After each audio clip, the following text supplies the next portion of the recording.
Nah, nggak lama setelah itu, badannya ini ditimbun dengan tanah kuburan. Lama-lama tanah ini mulai nutup lubang. Situasi jadi gelap dan nggak kelihatan apa-apa lagi. Tapi hari itu anehnya, anaknya ini nggak mau dekat.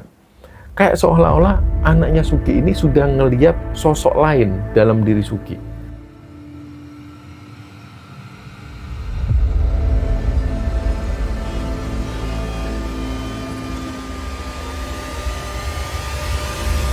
Bismillahirrahmanirrahim. Assalamualaikum warahmatullahi wabarakatuh.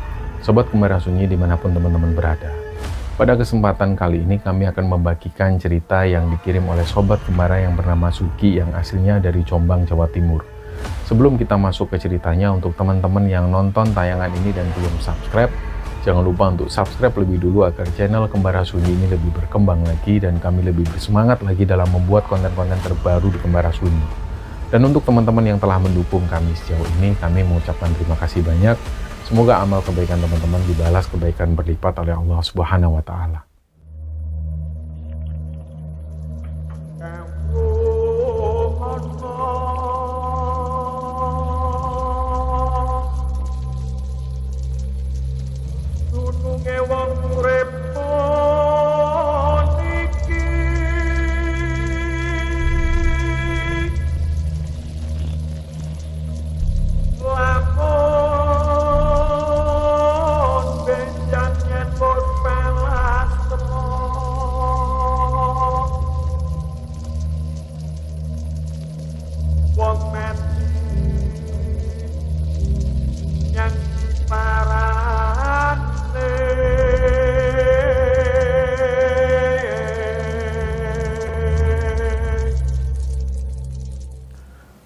Sebelum membagikan kisahnya di Kembara Sunyi itu, Sugi, pengirim cerita ini, menyampaikan bahwa masih banyak yang nggak percaya dengan santet.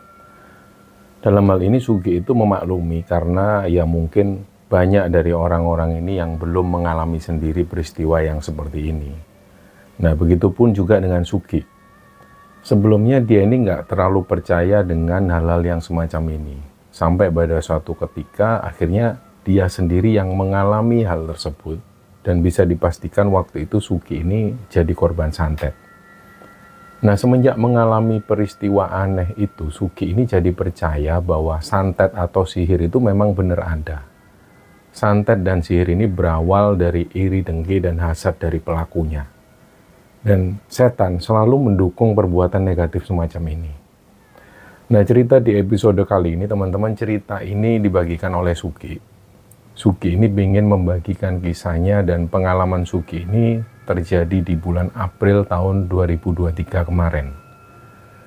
Jadi Sugi ini asli dari Kertosono, Kabupaten Nganjuk, Jawa Timur.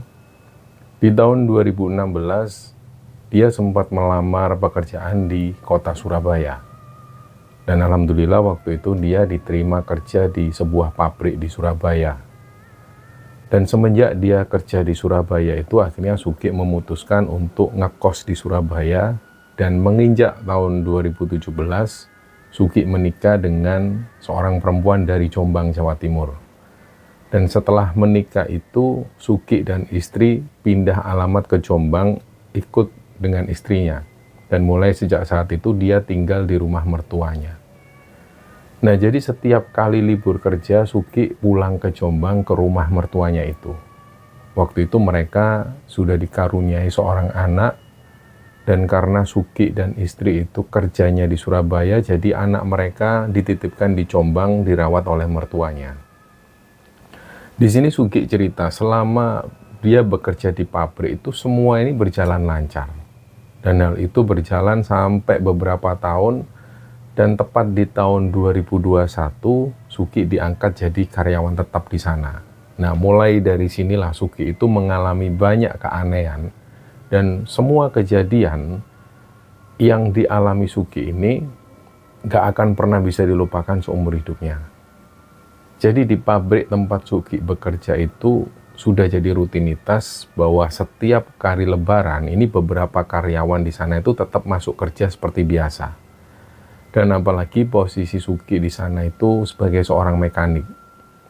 Nah, bagian mekanik ini masih masuk kerja di momen Lebaran karena pada saat itu mesin produksi itu kan berhenti. Nah, disinilah kesempatan untuk memperbaiki mesin. Jadi kalau hari-hari biasa, mesin jalan, jadi nggak akan bisa ada perbaikan. Dan tentu dalam fase perbaikan ini, tim mekanik inilah yang paling sibuk. Jadi banyak banget pekerjaan yang harus mereka kerjakan.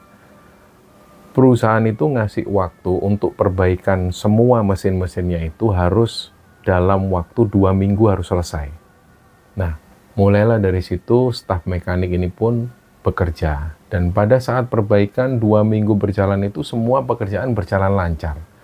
Dan sampai kemudian pabrik ini beroperasi kembali. Nah, tapi setelah itu ketika pabrik ini kembali beroperasi, kondisi kesehatan Sugi ini mulai menurun.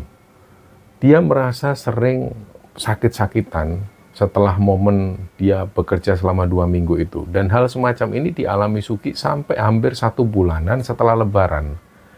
Tentu di sini awalnya Sugi berpikir mungkin ini karena dia kecapean setelah perbaikan yang 2 minggu itu. Tapi anehnya Sugi ini sakitnya itu cuma terjadi di waktu malam. Jadi kalau pagi, siang, sore ya kondisinya biasa aja, kayak nggak ada apa-apa. Dan tiap malam itu badan itu rasanya itu panas banget. Kadang juga kerasa dingin, dinginnya itu dingin banget.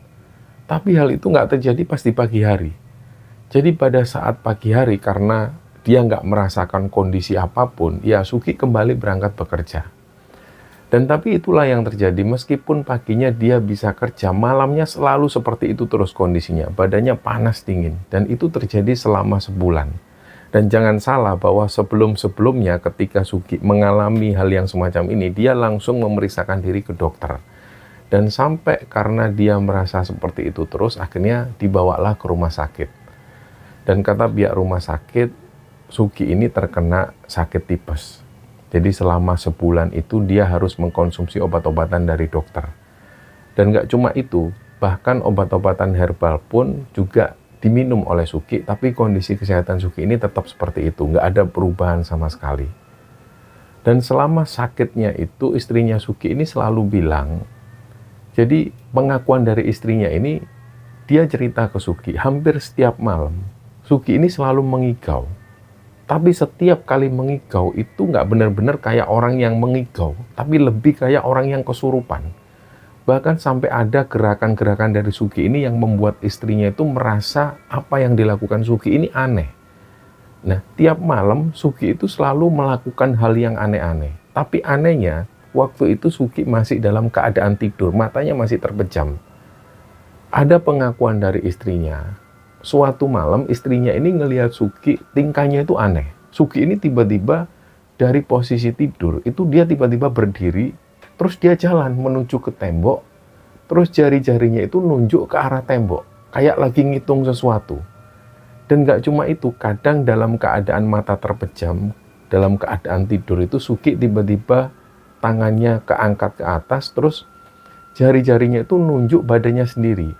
Dia pernah seperti itu terus nunjuk ke arah perut. Setelah itu dia nunjuk ke arah kaki, terus nunjuk ke arah kepala.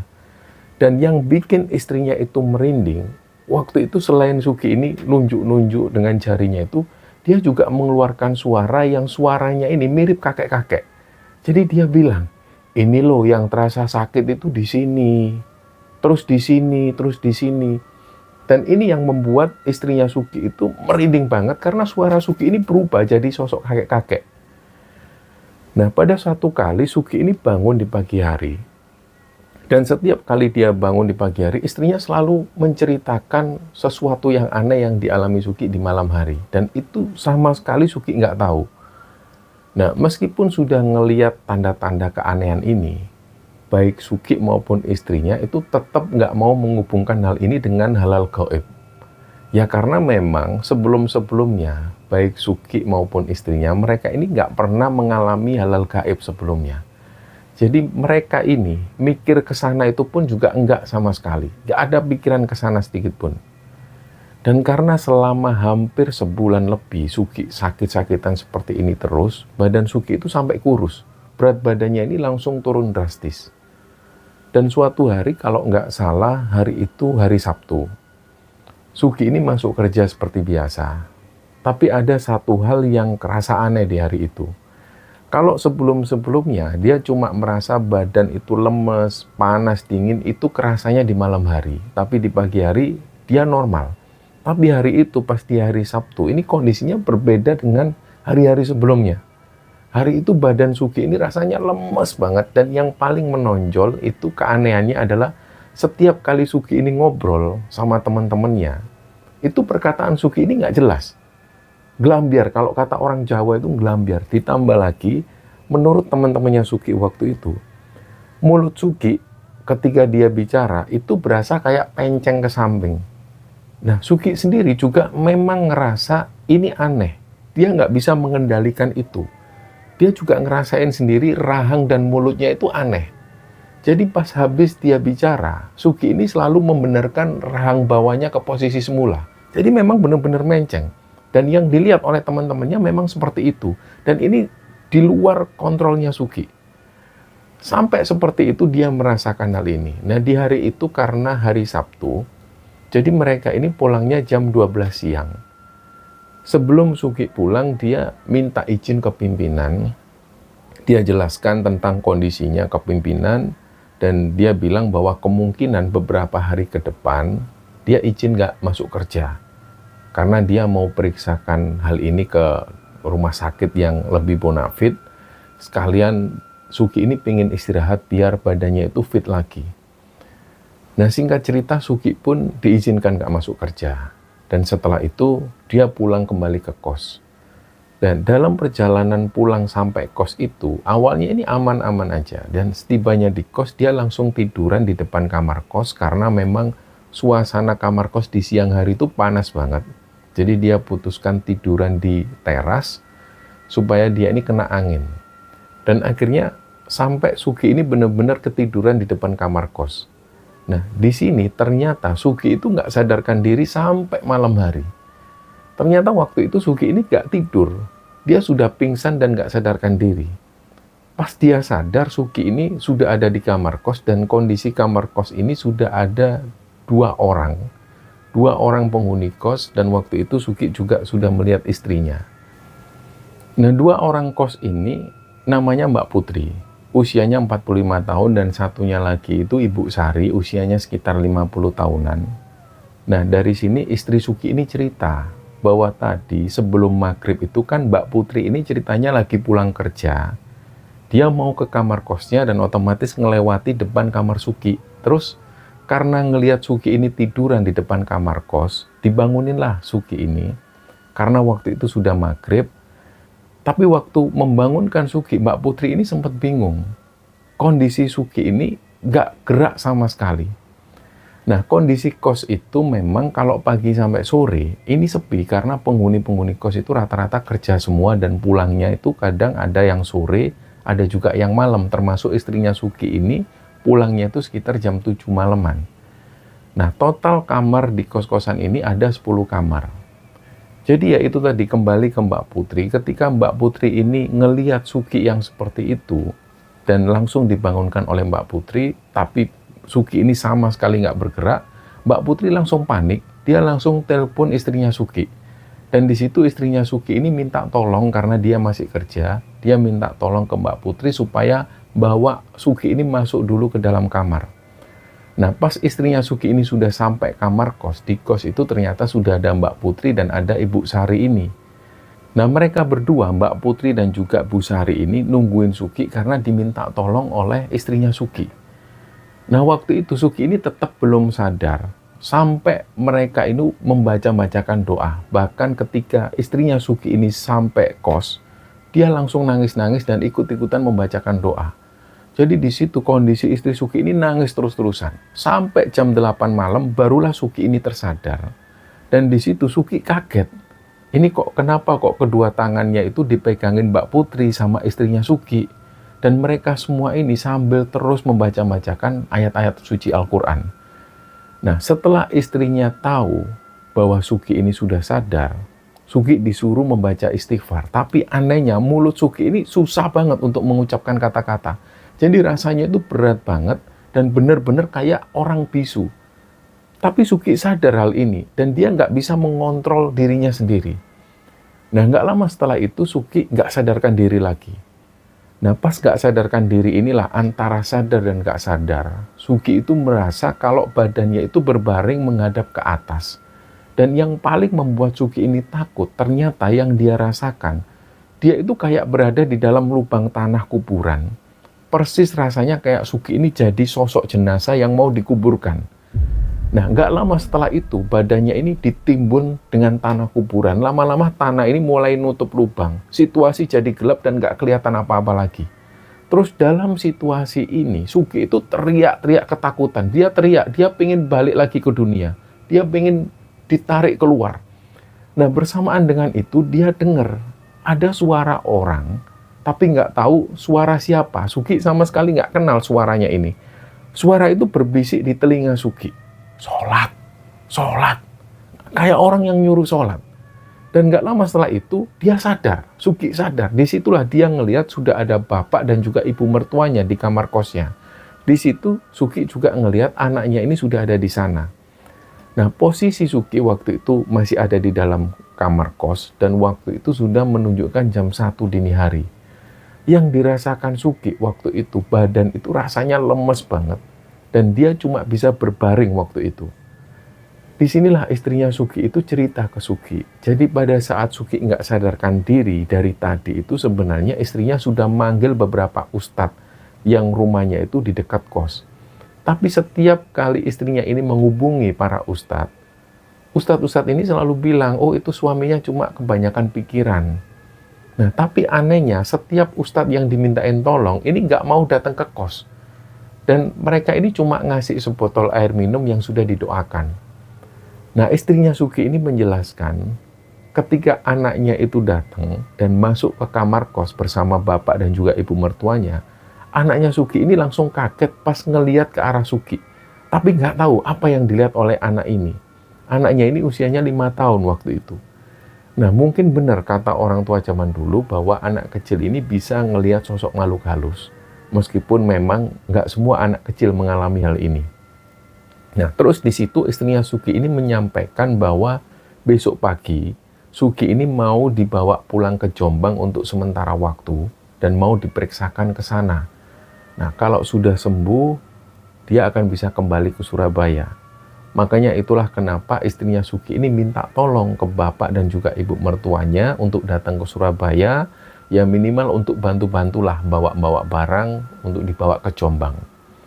Nah, keesokan paginya Suki dibangunkan istri, dia disuruh mandi dan siap-siap pulang ke Jombang. Waktu itu mereka naik angkutan online. Nah, di pagi itu badan Suki ini sudah agak mendingan. Meskipun waktu itu kalau dia ini jalan, itu harus dipegang oleh istrinya, dipopong. Nah, singkat cerita, pas dalam perjalanan pulang itu istrinya ini cerita ke Suki. Katanya malam tadi, pada saat Suki ini tidur, Suki ini melakukan hal yang aneh-aneh lagi. Kata istrinya, Suki itu tiba-tiba menjulurkan lidah ke samping pada saat dia ini tidur. Dan selain itu, Suki ini juga ngomong nggak jelas dengan bahasa yang sama sekali nggak mereka mengerti. Sampai-sampai waktu itu bapak dan juga ibu mertuanya Suki ini nggak tidur sampai pagi hari karena ngelihat tingkah anehnya Suki ini. Nah, hal ini juga membuat anaknya Suki gak mau tidur dekat-dekat dengan Suki. Padahal selama ini anaknya Suki itu dekat banget dengan Suki. Bahkan kalau setiap pulang ke Jombang, anaknya itu kalau minta apa-apa ini selalu sama Suki. Kayak misalnya ketika anaknya minta dimandiin, itu mintanya sama Suki. Misalnya anaknya minta diantar ke sekolah, itu mintanya sama Suki. Dan kegiatan-kegiatan lain itu juga mintanya sama Suki. Tapi hari itu anehnya, anaknya ini gak mau dekat. Kayak seolah-olah anaknya Suki ini sudah ngeliat sosok lain dalam diri Suki. Nah, pada saat dia mendapat cerita ini dari istrinya, Suki ini sempat mikir, ini kenapa, ada apa sebenarnya kok bisa kayak gini situasinya. Nah, singkatnya, sampailah mereka di rumah mertuanya di Jombang itu. Setelah masuk rumah, Suki ini disuruh berbaring dulu. Nanti agak siangan barulah dibawa ke RSUD Jombang sambil nunggu mobil ambulan desa. Nah, pada saat Suki ini berbaring, dia ketiduran. Dan menurut kesaksian istrinya, Suki ini tiba-tiba teriak-teriak manggil ibunya yang ada di Kertosono. Nah, tanpa pikir panjang, istri Sugi langsung menelpon ibunya Sugi supaya segera datang ke Jombang. Dan dari situ juga istrinya ini cerita ke ibunya Sugi tentang kondisi Sugi saat itu. Nah, singkat cerita, pada saat ibunya Sugi ini datang ke Jombang, ternyata ibunya juga mengajak seorang ustadz yang rumahnya itu ada di Kertosono sana. Kita sebut saja namanya ini Ustadz Mardi. Usia Ustadz Mardi ini sekitar 50 tahunan. Nah, di sini Ustadz Mardi juga membawa 2 orang anaknya, yang laki-laki itu usianya 20 tahun dan satu lagi perempuan usianya 13 tahun. Nah, di sini Sugi langsung diobati oleh Ustadz Mardi dengan cara dibaca-bacakan ayat-ayat ruqyah. Tapi waktu itu Sugi ini masih nggak sadarkan diri. Dan pada saat proses ruqyah ini, semua badan Sugi itu dipijet oleh Ustadz Mardi. Sampai ada satu proses ketika tangan Ustadz Mardi itu memegang punggung Sugi, terus mengepal dan melemparkan kepalan tangannya itu ke arah kedua anaknya. Jadi kayak melakukan interaksi. Dan seketika itu juga kedua anak Ustadz Mardi ini langsung terpental dan kerasukan. Nah, yang anak laki-laki ini namanya Sena, itu tiba-tiba ketawa ngakak dan ketawanya tuh keras banget. Sedangkan anak perempuan Ustadz Mardi yang namanya Putri ini cuma diem terus sambil nunduk ke bawah. Nah, setelah itu Ustadz Mardi ini mulai berinteraksi dengan kedua makhluk yang merasuki kedua anaknya itu. Terus di sini Ustadz Mardi itu tanya ke makhluk yang merasuki Sena, "Kowe sopo? Kamu ini siapa?" Tapi makhluk ini terus ketawa-tawa. Dan di sini Ustadz Mardi itu tetap tanya sampai 3 kali, tapi tetap nggak ada jawaban. Terus akhirnya Ustadz Mardi ini ganti tanya ke arah putrinya yang dari tadi itu nunduk terus. Dia tanya dengan pertanyaan yang sama. Tapi sosok yang merasuk ke arah putri ini, dia malah nangis sesenggukan. Terus setelah Ustadz ini balik lagi ke arah Sena sambil megang tangannya Sena, beliau bilang, "Awakmu nek gak gelem ngomong, bakal tak gawe loro koyok ponakanku iki sing mbok larani." Nah, seketika itu sosok yang merasuki Sena ini teriak kesakitan. Dan dia langsung berkata, "Ampun, ampun. Iya, aku bakal ngaku. Aku ini dikongkon, aku dikongkon." Nah, setelah selesai mengucapkan dia dikongkon, bahwa dia ini disuruh, tiba-tiba Sena dan Putri itu langsung tergeletak di lantai. Dan itu terjadi secara bersamaan. Kayak seakan-akan kedua makhluk itu sudah keluar dari tubuh mereka dan benar, mereka ini langsung tersadar. Dan karena Ustadz Mardi ini belum mendapatkan informasi yang lengkap, jadi dia bertanya ke istrinya Sugi, "Mbak, suamimu ini kerja di mana?" Dan istrinya Sugi memberitahu semua informasi di mana Sugi bekerja dengan lengkap. Terus kemudian Ustadz Mardi ini menunjukkan posisi dia duduk bersila dan mulai memejamkan mata. Dan dia ini posisinya kayak orang yang bersemedi sampai sekitar 10 menitan. Terus setelah itu beliau membuka mata dan beliau bilang ke istrinya Sugi, "Ini Mbak, suamimu ini sebenarnya dapat kiriman dari teman kerjanya dan suamimu sebenarnya sudah tahu kok siapa orangnya. Cuman suamimu ini masih ragu." Nah, singkat cerita sampai sekitar jam 10 pagi Sugi mulai tersadar dan dia merasa aneh, ini kok banyak orang di rumah. Dan Sugi ngeliat kok juga ada Ustadz Mardi ini dan juga ibu kandungnya juga sudah ada di situ. Nah, pada saat Sugi ini merasa terheran-heran, Ustadz Mardi ini bilang ke arah Sugi, "Wes Mas, tenang aja ya Mas. Ini pelakunya nanti mau tak kasih hiburan kecil-kecilan. Nanti sebelum balik ke Surabaya, jenengan mampir dulu ke Kertosono ke rumah saya. Nanti saya mau ngasih sesuatu." Nah, terus setelah itu Ustadz Mardi ini pamit pulang. Dan setelah sekitar jam 11-an, tibalah mobil ambulan desa yang mau mengantar Sugi ke RSUD Jombang. Nah, singkat cerita, sesampainya Sugi di RSUD ini, Sugi ternyata diharuskan opnam. Setelah diantar ke kamar di rumah sakit itu, Sugi langsung diinfus kedua tangannya. Di sini Sugi itu juga agak heran kenapa kok sampai kedua tangan yang harus diinfus. Setahu Sugi biasanya cuma satu tangan yang diinfus. Tapi dia diem. Terus kemudian setelah dokter memeriksa Sugi dan dokter ini bilang ke istri Sugi bahwa Sugi ini kekurangan banyak ion dan daya ingat itu juga berkurang. Tapi masih belum tahu ini sebenarnya Sugi ini sakit apa. Nah, pada saat malam hari tiba-tiba kondisi tubuh Sugi itu panas banget sampai keringatnya ini keluar banyak banget. Dan hal ini sampai membuat kulitnya itu merah-merah. Terus istrinya Sugi ini menelpon suster yang lagi berjaga. Setelah itu dicek oleh susternya bilang kalau ini semua karena efek obat, jadi nggak akan kenapa-napa.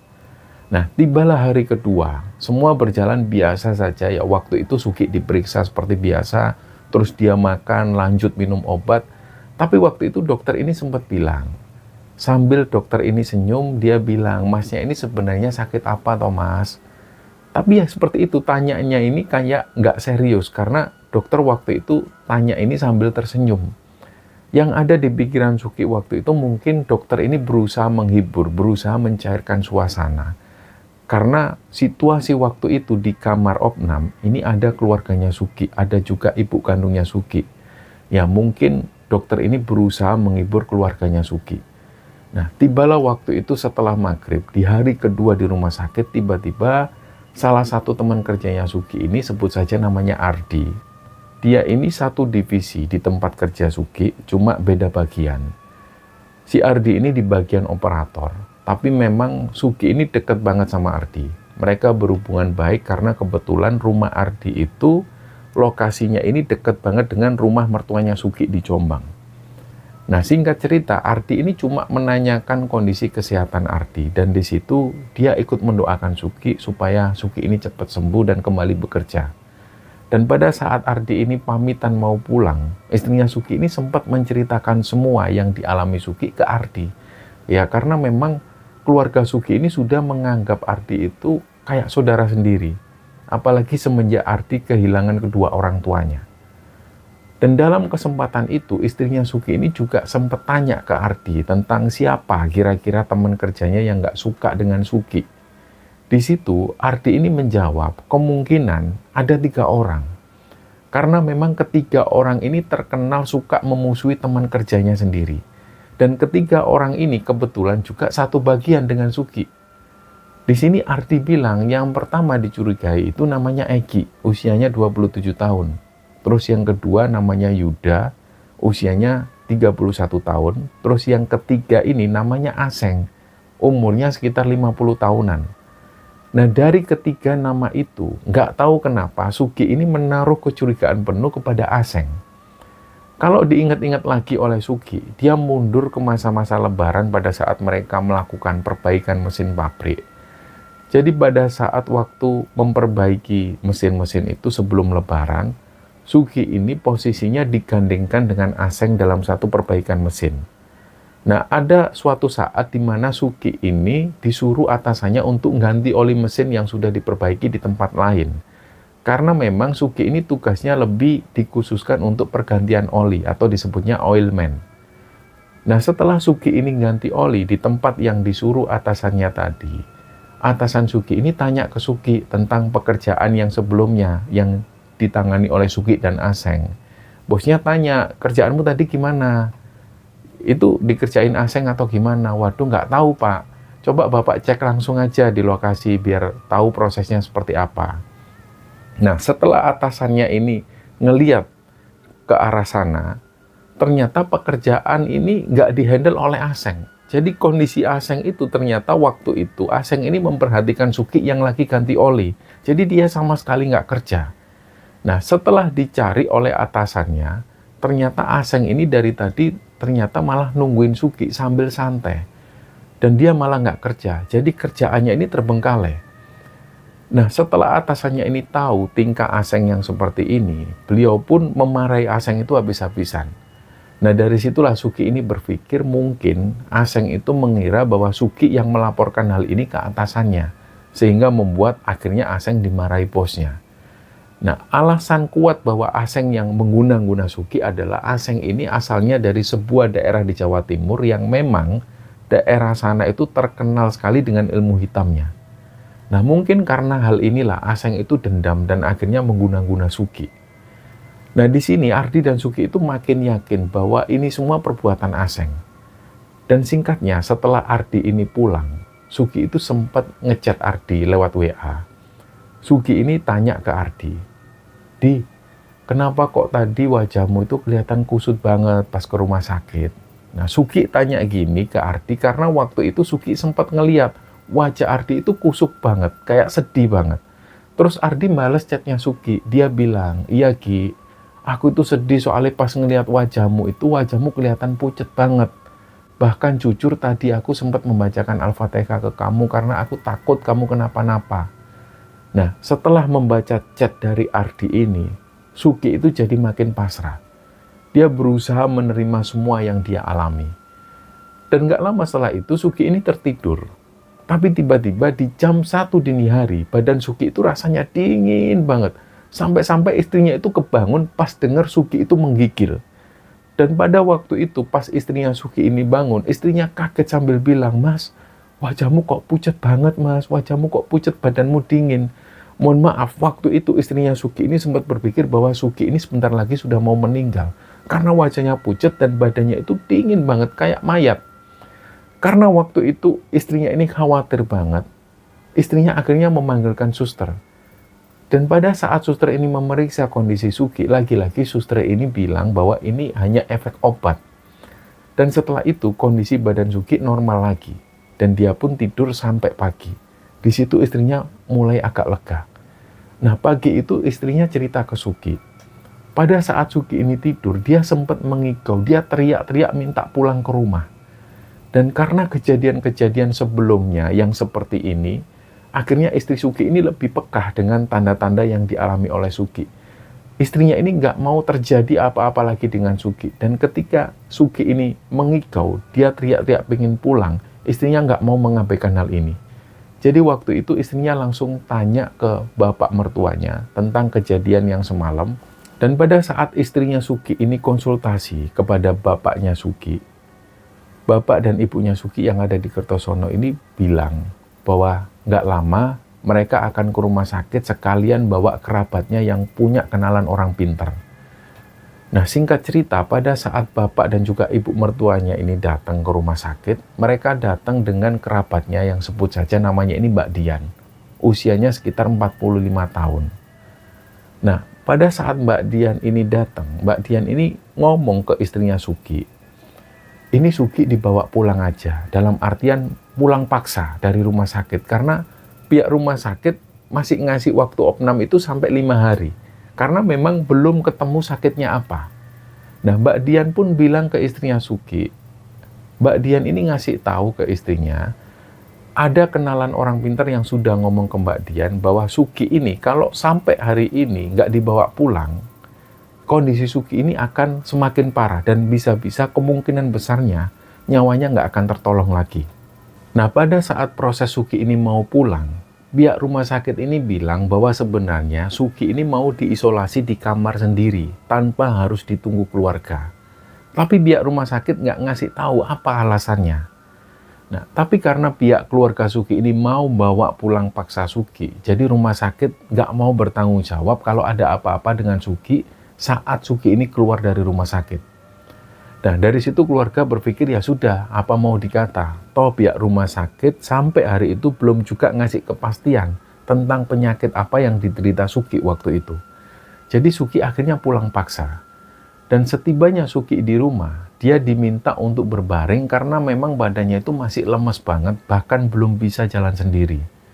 Dan setelah 2 hari beristirahat, kondisinya ini mulai normal. Nggak ada kejadian-kejadian aneh, cuma memang Sugi ini agak sering batuk.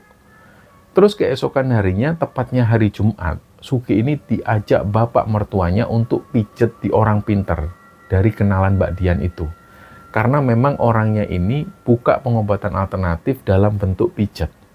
Nah, setelah Sugi tiba di orang pintar tersebut, orang-orang itu memanggil beliau ini dengan panggilan Mbah Tono, usianya sekitar 50 tahunan. Beliau ini tinggalnya di daerah Kediri. Di sana itu rame banget tamunya, banyak yang mengantri. Nah, anehnya setiap kali ada pasien yang datang di sana, Mbah Tono ini bisa langsung tahu dan bisa langsung menebak sakit atau gejala apa yang orang ini rasakan. Dan umumnya pasien ini berkata bahwa diagnosa dari Mbah Tono ini selalu benar. Begitupun juga dengan Sugi. Bahkan Mbah Tono ini bilang ke Sugi. Pada saat Sugi ini datang, Mbah Tono bilang, oh ini ya, kamu yang baru dari rumah sakit itu ya. Nah, Sugi pun bilang, enggak Mbah. Sambil menunduk karena gak tahu kenapa waktu itu Sugi ngerasa kayak segan ngelihat ke arah wajah beliau. Dan anehnya selama Sugi menunggu antrean di situ, Sugi ini nggak batuk sama sekali.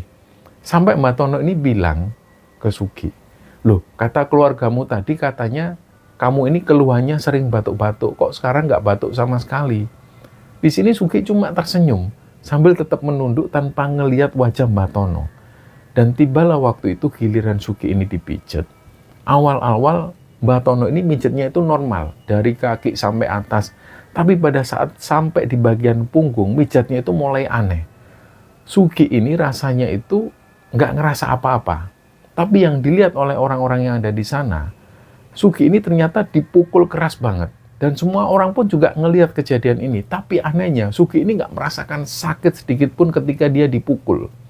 Bahkan sempat waktu itu Mbak Tono ini mencekik leher Sugi. Tapi Sugi nggak merasakan sakit apa-apa. Dan tiba-tiba Mbak Tono ini menekan punggungnya Sugi sambil dia ini bilang, ini sakit nggak? Sugi jawab, boten Mbah, karena memang Sugi nggak merasa apapun. Kayak memang nggak ada yang menyentuh punggungnya. Terus Mbak Tono bilang lagi, ya tak kembalikan lagi ya sakitnya, ini kamu pasti sakit. Nah seketika itu juga yang ditekan tadi, ini rasanya sakit banget kayak ditusuk. Terus kemudian Mbak Tono neken lagi, yang terasa sakit itu tadi, terus sambil Mbak Tono bilang, ini tadi sakit kan? Sakit Mbah. Ya wis ini tak hilangkan lagi sakitnya. Dan seketika itu juga Sugi ini gak merasakan sakit sama sekali. Nah sebenarnya Sugi ini sempat ngerasa heran kenapa kok bisa seperti itu. Apalagi banyak saksi di sana. Nah setelah selesai pemijatannya itu Mbak Tono ini bilang ke Sugi, sudah sana kamu ke toilet dulu. Dari tadi kamu nahan kencing kan? Nah Sugi ini cuma ngangguk sambil dia menuju ke toilet. Dan sekali lagi di situ Sugi juga heran. Kenapa kok bisa tahu kalau dia ini nahan kencing? Nah, pas Sugi jalan ke arah toilet itu, Mbak Tono ini sempat manggil bapak mertuanya. Dan mereka berbincang-bincang tapi nggak tahu apa yang mereka obrolkan. Karena waktu itu Sugi nggak bisa dengar.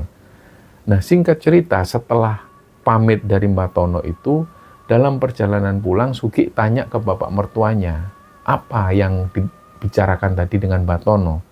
Nah, bapak mertua ini cuma jawab, oh nggak ada apa-apa Le. Ini cuma kamu disuruh minum obat. Ini ada kapsul jumlahnya 5 biji. Tapi minumnya habis maghrib. Nah, di situ belum hilang rasa herannya Sugi. Dia bertanya-tanya lagi, kenapa ya kok harus setelah maghrib? Dia tanya ke bapak mertuanya, kenapa kok harus minumnya setelah maghrib, Pak? Ya ini tadi Mbak Tono yang ngomong kayak gitu. Kamu ini memang sakitnya itu aneh. Nah, bapak mertuanya Sugi ini juga bilang, Mbak Tono tadi juga bilang, kamu habis ini disuruh makan gulai, setelah itu kamu minum es krim, itu katanya jamumu.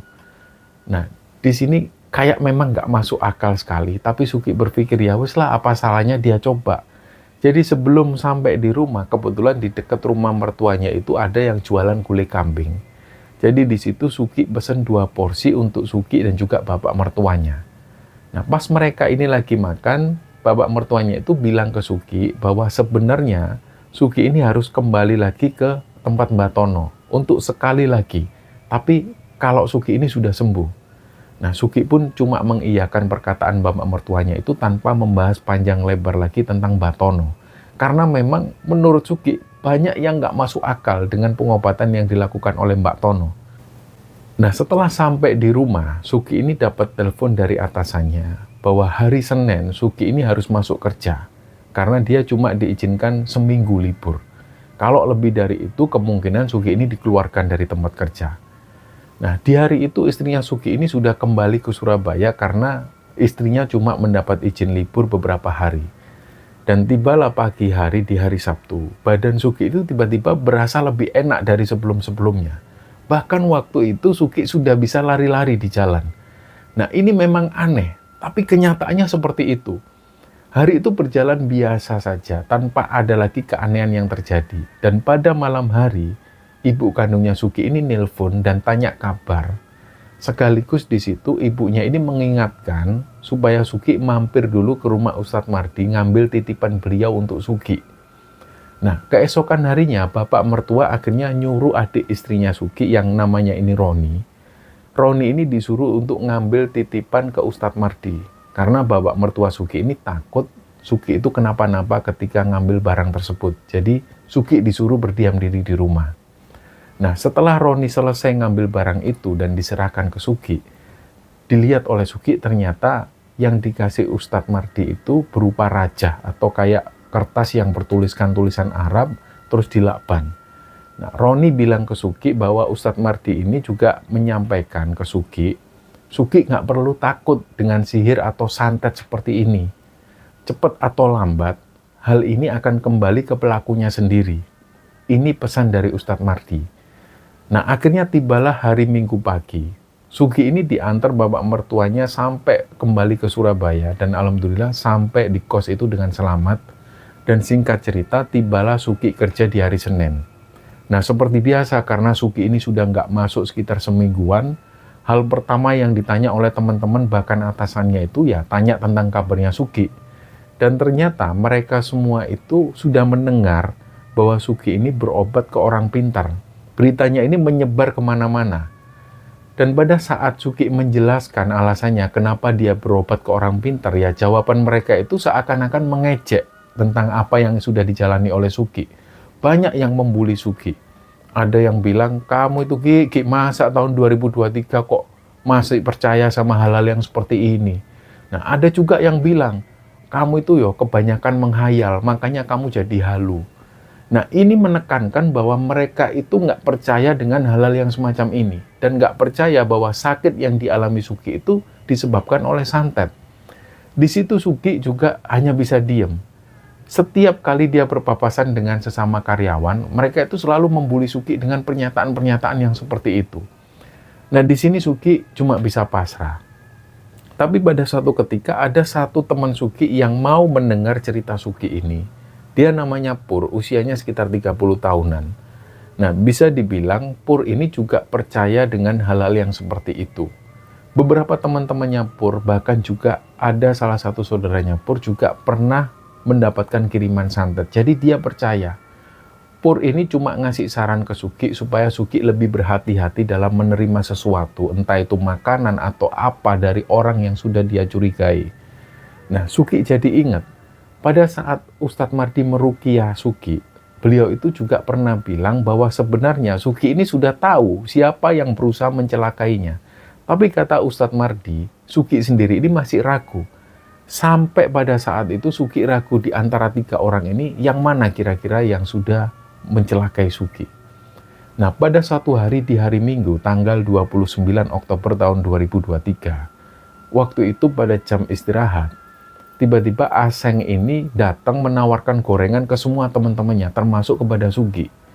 Dan anehnya pada saat menawarkan ini ke Suki, Aseng itu menawarkan gorengan sambil ngomong ke Suki, ini lo Ki, makan aja Ki, tenang aja, yang ini nggak ada apa-apanya. Nah, tentu hal ini terasa ganjil bagi Suki. Tapi bagaimanapun juga Suki sudah melupakan hal ini dan sampai cerita ini dia bagikan ke Kembara Sunyi, Suki sudah nggak lagi mempedulikan siapa yang selama ini jahat ke dia. Dan tentang kata-kata dari Ustadz Mardi yang beliau mau melakukan hiburan kecil-kecilan kepada pelakunya, Suki sendiri nggak tahu menahu. Tapi ada beberapa cerita dari beberapa temannya. Aseng ini sempat beberapa kali sakit. Tapi Suki juga nggak curiga tentang hal ini. Dan dia nggak mau menuduh kepada Aseng. Bagaimanapun juga Suki ini sudah memaafkan orang tersebut. Dan entah itu siapa, apakah mungkin benar Aseng. Atau juga mungkin ini dijadikan pengingat sebagai Suki bahwa dia harus lebih berhati-hati saat berucap ataupun bertindak. Karena kita nggak tahu, mungkin orang bisa sakit hati atas apa yang kita lakukan dan ucapkan. Dan yang terpenting, sekarang Suki ini sudah sehat dan alhamdulillah kondisi badannya ini sudah gemuk lagi. Dan cerita inilah teman-teman yang dibagikan oleh Suki pada Kembara Sunyi. Dan semoga kisah ini bisa kita ambil hikmah dan bisa kita ambil pelajaran di dalamnya. Mohon maaf kalau ada salah-salah kata. Wassalamualaikum warahmatullahi wabarakatuh.